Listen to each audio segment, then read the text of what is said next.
A ver, vamos a darle una vuelta a esto. Solemos pensar en la rueda como algo súper simple, ¿verdad? Casi primitivo. Pero la realidad es que su historia es la de una proeza de alta tecnología, que sorprendentemente llegó súper tarde a la historia de la humanidad. Claro, la imagen que nos viene a todos a la cabeza es la del típico cavernícola, ¿no? Ahí tallando un círculo de piedra. Pero, ¿fue de verdad tan sencillo? Pues va a ser que no. El registro arqueológico nos cuenta una historia completamente distinta. Y para que nos hagamos una idea, fijaos en esto. Antes de la rueda, para el transporte, ojo, ya teníamos de todo. Agujas para coser, la agricultura, ciudades enormes, barcos de vela, incluso el torno de alfarero, que en el fondo es una rueda. ¿Qué nos dice esto? Pues que el problema no era inventar el círculo. El problema era otro, y mucho más gordo. Exacto. Es que la primera rueda, de hecho, no era para moverse. Durante unos 300 años fue una herramienta estática. Una que, eso sí, revolucionó por completo la alfarería allá en Mesopotamia, sobre el 3500 a.C. Y aquí es donde estaba la madre del cordero. El auténtico reto no era hacer un círculo. El reto era crear el sistema completo, una rueda que pudiera girar libremente sobre un eje estable y horizontal. Parece fácil, ¿verdad? Pues este salto, de la rueda vertical del alfarero a la horizontal para un carro, creó uno de los cuellos de botella tecnológicos más heavies de la historia. Este es el famoso cuello de botella del eje y el buje. O sea, todo el misterio estaba en la conexión mecánica entre el eje, la barra, y el buje, que es el agujero central de la rueda. El éxito dependía de una precisión, casi perfecta. Si te pasabas o te quedabas corto, por muy poco que fuera, el sistema entero se iba al traste. Es que el dilema era tremendo, y aquí se ve perfectamente. Si el agujero era demasiado justo, la fricción era brutal. La rueda no giraba, se calentaba y hasta podía acabar ardiendo la madera. Pero si te pasabas y lo hacías demasiado holgado, la rueda empezaba a tambalearse de forma violenta hasta que, ¡zas!, se partía el eje o la rueda misma. No había término medio. Y claro, ese nivel de precisión era sencillamente imposible de conseguir con las herramientas de piedra de la época. ¡Imposible! La solución tenía que venir de otro lado, de una revolución tecnológica totalmente distinta. Y esa revolución fue, como no, la metalurgia. La capacidad de trabajar los metales, sobre todo el cobre y el bronce, fue la clave. De repente se podían forjar herramientas de precisión, cinceles, taladros, herramientas afiladas y duraderas que permitieron, por fin, tallar la madera con la exactitud milimétrica que hacía falta para que el eje y el buje encajaran y giraran suavemente. Ahí se abrió el candado.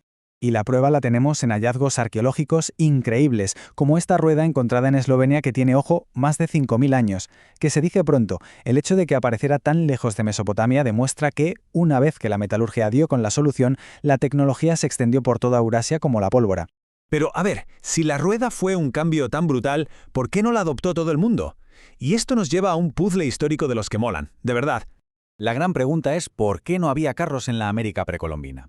Estamos hablando de imperios como el Maya, el Azteca o el Inca, que hicieron auténticas maravillas en arquitectura y astronomía, pero para el transporte nada de ruedas. Y lo más curioso es que conocían el concepto, que se han encontrado juguetes con ruedas. Entonces, ¿qué pasó? Pues la respuesta, como casi siempre, está en el entorno, en la biología y la geografía. En Eurasia y África había un montón de animales de tiro, como bueyes o caballos, pero en América el único animal grande era la llama, que no tiene fuerza para arrastrar carros. Y si a eso le sumas un terreno lleno de selvas densas y montañas súper empinadas, pues la rueda no era práctica. Era más eficiente usar porteadores humanos. Al final la tecnología no evoluciona en el vacío, necesita un contexto para tener sentido. Claro que la historia no acaba con ese primer disco de madera, ni mucho menos. La rueda lleva más de 5000 milenios en constante evolución, adaptándose una y otra vez a nuevos retos. El siguiente paso de gigante fue la rueda de radios, inventada hacia el 2000 a.C. Al quitar casi toda esa madera maciza, los ingenieros de la época crearon una rueda muchísimo más ligera, más rápida y que además absorbía mejor los baches. Esto, desde luego, cambió las reglas del juego en la guerra y en los viajes, y dio lugar al famoso carro de guerra. Y para ver hasta dónde hemos llegado, este contraste es brutal.